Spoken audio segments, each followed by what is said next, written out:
কে যেন জিজ্ঞেস করলো আমাকে? হ্যাঁ, আমি নুন দিয়ে পান্তা খেয়েছি কিনা? আরে আমি জেলের ছেলে, আমার নিঃশ্বাসে প্রশ্বাসে নুন রয়েছে।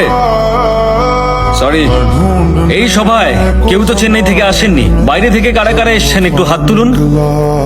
আপনাদের মধ্যে কে কে বাড়ি ফিরতে চান?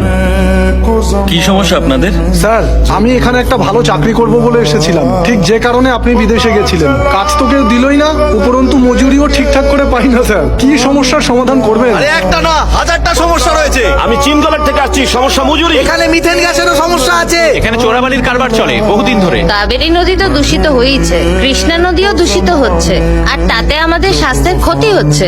বলা সত্ত্বেও কিচ্ছু হয়নি। 32টা জেলার 32 রকমের সমস্যা। যদি আমরা এখনো চুপ থাকি তাহলে ওরা আমাদেরকে পায়ের তলায় পিষে মারবে। তাদের এর জন্য কৈফিয়ত দিতে হবে। হ্যাঁ, কি বললেন আপনি? আরেকবার বলুন তো। তাদের এই জন্য কৈফিয়ত দিতে হবে। আপনি কি কোনো প্রশ্ন করেছেন? প্রশ্ন না করলে উত্তর দেবে কেন? প্রত্যেককে পেন আর পেপার দাও আর সবাইকে সবার সমস্যা লিখতে বলো। Okay sir. আপনারা প্রশ্নগুলো লিখে দিন। সিএম কে আমি প্রশ্ন করব। আপনাদের সমস্যার সমাধান করতে হলে আপনাদেরকে সমস্যাগুলো আমাকে লিখে জানাতে হবে। আজই, এখনই আমি যাব ওদের কাছে।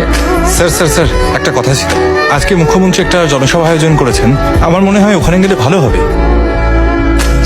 আমি আপনাদের হয়ে সমস্ত সমস্যার জন্য ওদের কাছে যাব। স্যার, আমরা আপনার সঙ্গে আছি, স্যার, আমরাও যাবো আপনার সঙ্গে।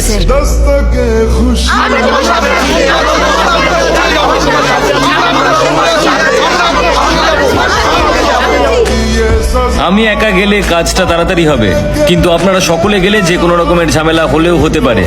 তাই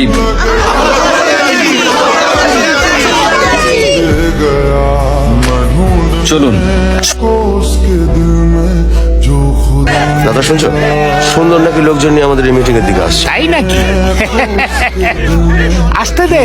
আরো শুনলাম বাইক নিয়ে আসছে নাকি ওরা। দেখুন, উল্টো পাল্টা কথা অনেকে অনেক কিছুই বলতে পারে, কিন্তু কাজের সময় বোঝা যায় কে আসল লোক। কিরে, তুই কি আমাদের দলে যোগ দিতে চাইছিস? আমরা যদি তোকে দলে না নিই তখন কি করবি? দলে যোগ দিতে আসিনি, প্রশ্ন করতে এসেছি। আমার মঞ্চে এসে তুই আমাকেই প্রশ্ন করতে চাইছিস? অনেক সাহস তো তোর। উঠতে চাইছিস ও? যখন ডানা ছেটে দেব তখন বুঝতে পারবি কত ধানে কত চাল।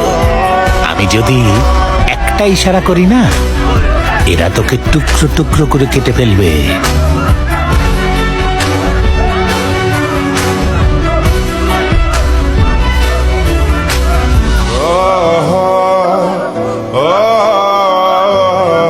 এই রাজ্যের 32টা জেলায় 32 রকমের সমস্যা রয়েছে স্যার।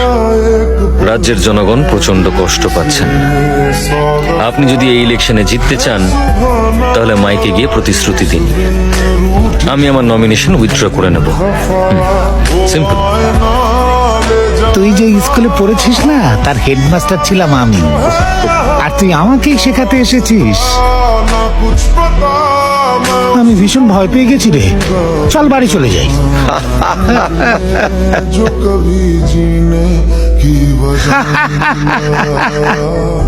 এইটার জন্য ওরে 30 বছর ধরে এই রাজনীতির খেলায় আমি খেলছি। নির্বাচনের সময় কি করতে হয় সেটা আমি জানি। এই রকম প্রতিশ্রুতি আমি প্রতিবারই দিয়ে থাকি। দেশে যদি গরিব না থাকে তাহলে আমরা ভোটটা পাবো কার থেকে?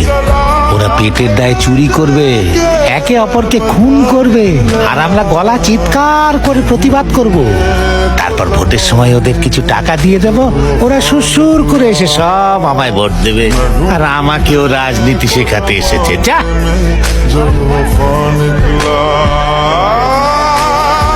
না, আপনি বোধহয় একটু ভুল করছেন না। ওরা নিজেদের খিদে আর কষ্টটাকে সহ্য করতে পারে, কিন্তু আপনি যদি ওদেরকে কুকুর মনে করেন না, তাহলে কি হবে জানেন? কেটে পিস পিস করে দেবে।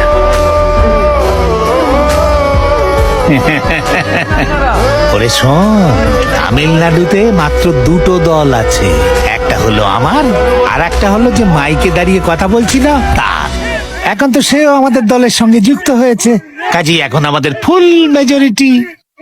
দেখ, ভোট হলে আসন সংখ্যা বেশি আমাদেরই থাকবে, আর যে ভোটগুলো পাওয়া যাবে না তাদের কিছু পয়সা খাওয়ালেই সুসুর করে ভোটগুলো আমাদের দিয়ে দেবে। যদি আপনারা আসন বেশি পান তাহলে তো সমস্যাগুলো সমাধান করা বেশি সহজ। আরে তুই কি পাগল হয়ে গেছিস?